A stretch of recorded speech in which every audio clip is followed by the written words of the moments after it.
Dalam Bapa dan Putra dan Roh Kudus. Amin. Allah Bapa di surga, kami Engkau latih untuk memiliki iman yang teguh, yang kuat, yang mendalam. Lewat pengalaman hidup kami sehari-hari.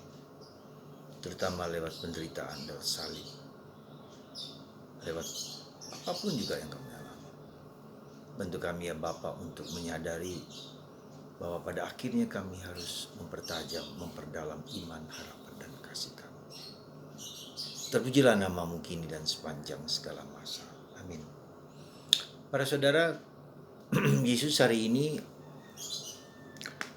mempertentangkan, menjelaskan bahwa para murid tidak bisa mengusir setan. Dan orang yang membawa anaknya kerasukan setan itu kepada Yesus dan mengeluh bahwa para rasul tidak bisa. Dan Yesus mengatakan juga kepada mereka bahwa mereka kurang beriman. Tetapi Yesus juga mengatakan bahwa jenis ini harus dilakukan dengan doa. Di tempat lain dikatakan dengan puasa dan doa. Saya mengatakan bahwa doa, kita tahu semua bahwa doa adalah the power of God. Nah, itulah yang sebetulnya bahwa semakin kita banyak berdoa, jujur harus dikatakan semakin juga kita banyak tantangan. Semakin kita dekat dengan Tuhan, semakin juga banyak tantangan.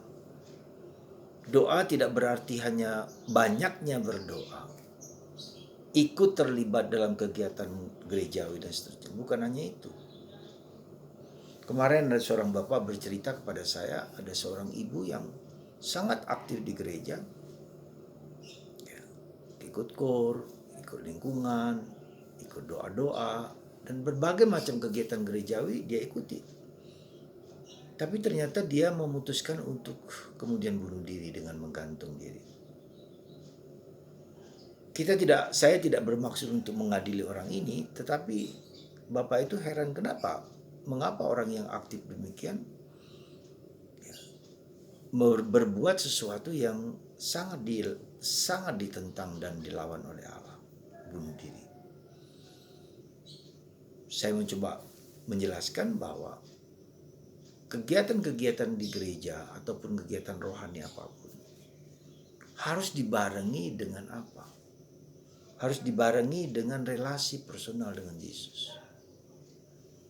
Tidak cukup orang hanya ikut dan ikut, tetapi pikiran, mental, dan seluruh dirinya tidak diubah. Ya, tidak transformasi di dalam pikiran. Bisa jadi orang yang ikut dalam kegiatan-kegiatan rohani itu adalah orang yang apa? Orang yang bisa saja egois. Dia minta A, minta B, minta C, minta macam-macam saja yang dia minta. Tidak masih berfokus kepada kediriannya sendiri. Tapi tidak berfokus kepada Tuhan. Bagaimana ia mencoba mengerti problemnya dari perspektif Tuhan, tidak hanya dari perspektif kebutuhannya sendiri. Jadi kita bisa melihat orang yang aktif di sini tidak selalu berarti otomatis dia bisa menjalankan kehidupan. Bisa saja dia mengontrol Tuhan. Aku mau ini. Atau ingin juga pamer sana sini. Atau juga mungkin dia tidak berani mengungkapkan segala problemnya kepada Tuhan. Dia pendam dalam hatinya. Jadi saudaraku terkasih dalam Kristus, sekali lagi, mari kita menjadi orang Katolik yang bertumbuh, berkembang, mendalam dalam hidup kita. Kita olah pengalaman-pengalaman kita itu dan kita persembahkan kepada Tuhan dan kita dialogkan dengan Tuhan. Lepas dari semuanya itu, kemudian kita tidak bersandar kepada diriku sendiri, tapi bersandar kepada Tuhan. Ya. Kalau kita bersandar pada diri kita dengan segala problem yang kompleks yang ada dalam hidup kita, kita akan kecewa, ya, kita juga akan marah.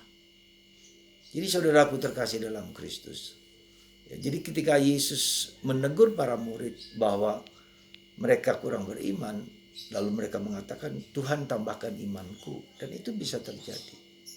Jadi kesadaran bahwa kita itu juga lemah, kita itu rapuh, dan kita tidak bisa menguasai hidup kita dengan segala problem. Disitulah kita merasakan bahwa kita adalah orang yang tidak mampu, tidak berdaya. Dan disitulah kita miskin di hadapan Tuhan, mempersembahkan segala sesuatu kepada Tuhan. Semoga kita tidak hanya berfokus kepada diriku sendiri, tapi berfokus kepada Tuhan. Segala sesuatu, segala apapun juga, dan segala pengalaman-pengalaman yang pahit, yang getir, yang menderita, yang susah, selalu bertujuan untuk menguduskan dan memperhatikan dan mempertajam ketiga aspek itu. Imanku semakin tumbuh, kasihku semakin mendalam, dan harapanku semakin kuat. Maka itu saudaraku, Tuhan seringkali memberi kepada kita banyak penderitaan, banyak kesulitan, banyak salib, supaya ketiga itu tumbuh dan berkembang, dan kita tidak berfokus kepada diriku, kepada Tuhan. Semoga Anda dan saya dan kita semua tidak putus asa ketika kita tidak mampu mengatasi segala problem kita. Disitulah kita bersandar pada Tuhan. Tuhan memberkati Anda, Tuhan memberkati kita. Mari kita lebih bertumbuh dan berkembang, lebih